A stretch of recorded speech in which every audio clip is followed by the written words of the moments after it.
Hello and welcome. My name is Dr. Zia, and welcome back to the research methodology class lecture. Today, we are going to talk about the objectives of research. What actually it means that what should be the objectives of research, or what is the objective of research? Why a research, or why some research should be conducted? So, why should research objectives be developed? That's my first question. In the beginning of the lecture, let me pose the question. That's what I say. The question is here. Why should research objectives be developed?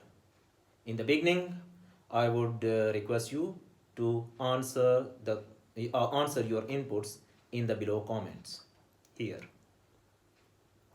All right. Why should research objectives be developed?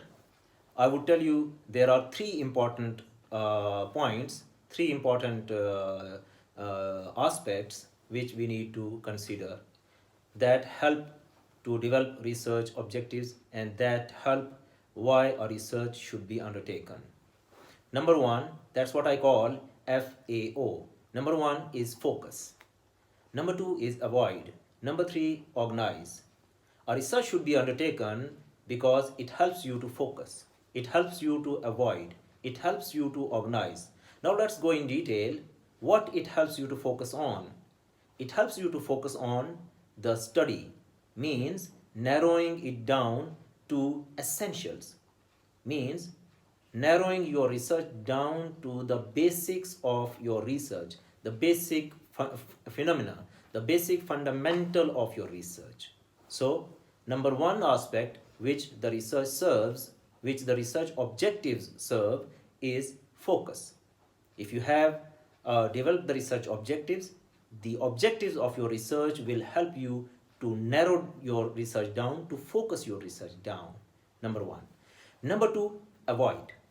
Avoid means the collection of data which are not strictly necessary for understanding and solving the problem you have identified. Means it helps you if you set the objectives of your research, that setting the objective of your research will help you to avoid collection of unnecessary data. You will not just beat about the bush, you will not just start collecting irrelevant data and information. Here, after setting the objective, it will help you to avoid unnecessary data and collect only the specifically relevant data towards your research. Number three, it helps you to organize. When you set the research objectives, when you develop the research objectives for your research, it helps you to organize. What do you mean by organize? Organizing means the study in clearly defined parts or phases. Means it helps you to set the process, step-by-step process of your research. Okay, let me tell you something, that objectives should be closely related to the statement of the problem. For example, if the problem identified is low morale of employees, the general objective of the study could be to identify the reasons for this low morale in order to find solutions.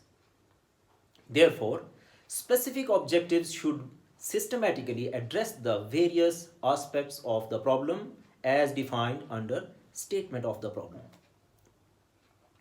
They should specify what you will do in your study, where and for what purpose. The first specific objective usually focuses on quantifying or specifying the problem. It should be the statement of the problem in an elaborative manner. Use, what sort of words should be used? Use action-oriented words or verbs when writing your objectives. What I mean here, when you start writing your research objectives, you should use action-oriented words or verbs. For example, if I give you an example, let me elaborate further. For example, these type of words you can use: to find out, to ascertain, to measure, to explore, so on and so forth, instead of using to perceive or to check out, or using the passive words. No.